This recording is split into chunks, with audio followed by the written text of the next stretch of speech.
Salam jumpa lagi bersama saya dalam studi Al-Quran. Studi Al-Quran kita kali ini membahas surah Hud ayat 118. Ini merupakan sebuah ulasan logis sehingga dibutuhkan nalar akal sehat untuk mengikuti studi ini. Jika kita membuka kitab Al-Quran surah Hud ayat 118, maka kita menemukan kalimat sebagai berikut. Dan jika Tuhanmu menghendaki, tentu Dia jadikan manusia umat yang satu. Tetapi mereka senantiasa berselisih. Nah, umat Islam sangat yakin apa yang tertulis ini merupakan wahyu Allah, kata-kata Allah sendiri. Jadi konteksnya kalimat ini disampaikan Allah kepada Muhammad, ya. Nah, sangat menarik, ya, bahwa Allah sudah berkata, Allah sudah berfirman, Al-Quran itu merupakan keterangan yang jelas, ya. Maka apa yang tertulis ini jelas juga maknanya. Dengan sangat sederhana dan mudah, ulama Islam menafsirkan wahyu Allah ini bahwa Allah memiliki sikap hormat dan menghargai perbedaan. Ya, nah, karena sikap Allah ini adalah juga sikap umat Islam, maka dapat disimpulkan Islam merupakan agama yang toleran. Islam agama yang menghormati dan menghargai perbedaan. Baik Allah maupun umat Islam tidak akan memaksakan kehendaknya. Nah, terasa sangat indah, ya, sangat indah tafsiran atas wahyu Allah ini, ya. Namun, jika wahyu Allah ini ditelaah secara logis dan membandingkan dengan kenyataan, maka akan ditemukan tong kosong nyaring bunyinya. Karena ditemukan ada masalah terhadap surah Hud ayat 118 ini. Yang pertama, kita akan melihat masalah terhadap wahyu Allah itu sendiri, ya. Jadi, sekali lagi perlu diingatkan bahwa apa yang tertulis ini itu diucapkan Allah kepada Muhammad. Jadi, yang tertulis ini adalah kata-kata Allah, ya, kata-kata Allah. Orang yang masih waras, yang masih mempunyai akal sehat, akan langsung menemukan akar persoalan dari wahyu Allah ini, yaitu terdapat pada kata dia. Ya, nah, saya membuat perbandingan. Ya, saya adalah Allah dan saya katakan, dan jika Tuhanmu menghendaki, tentu Dia jadikan manusia umat yang satu. Pertanyaannya, apakah Dia itu adalah saya? Tentu bukan, ya. Secara akal sehat bukan. Jadi kata dia di sini, ya, kata dia di sini itu tidak merujuk kepada Allah yang berbicara. Dia itu adalah Allah yang menghormati perbedaan, ya. Allah yang menghormati perbedaan dan Allah yang berbicara itu merupakan dua entitas yang berbeda, ya. Nah, seperti ibaratnya saya kasih contoh. Saya berkata kepada Anda, dia yang memasak nasi itu. Nah, yang memasak nasi itu siapa? Saya atau dia? Jelas dia.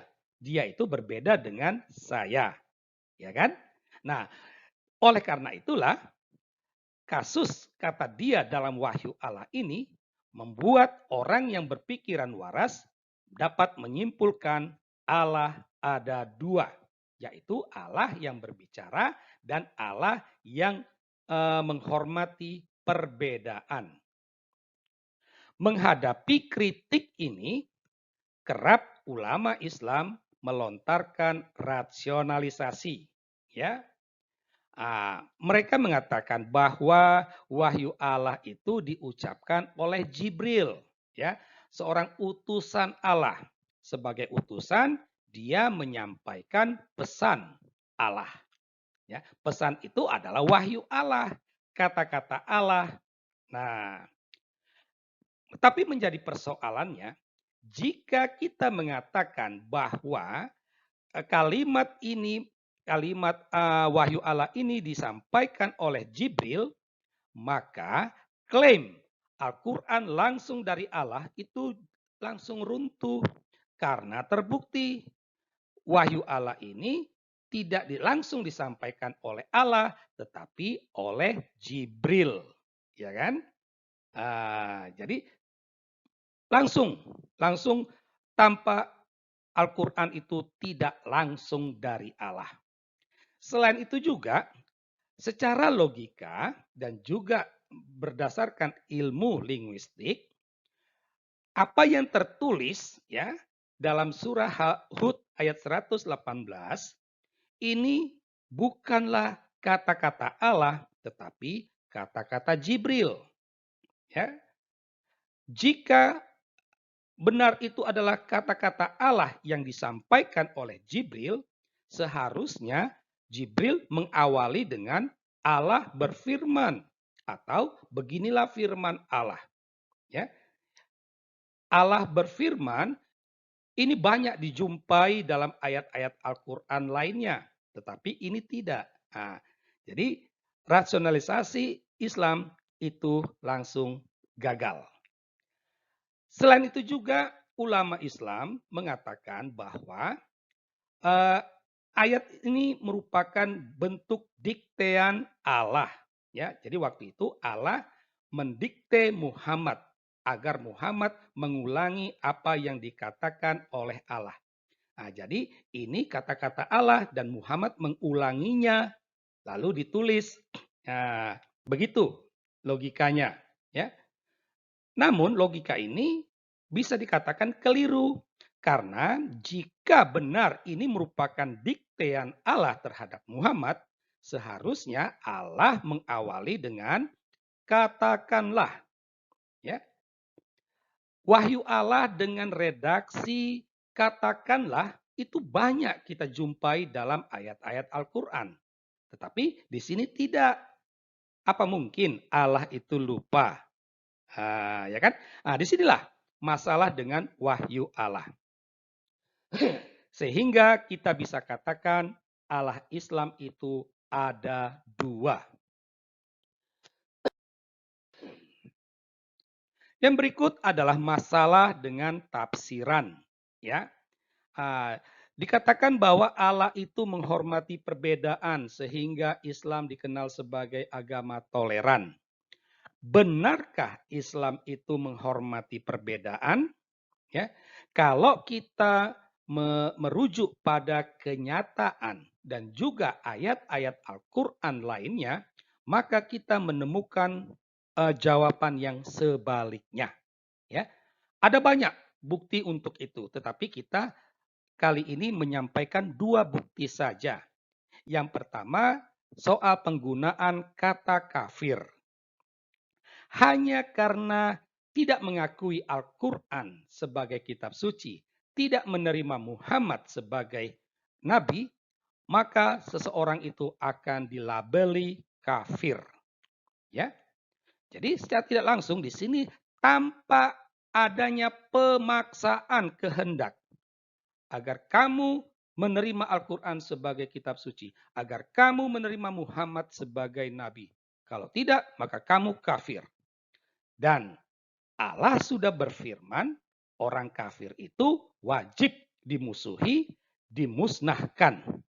Ya, sehingga di dunia ini hanya ada Islam. Lantas di mana letak penghormatan terhadap perbedaan? Bukti kedua, klaim Taurat dan Injil itu palsu.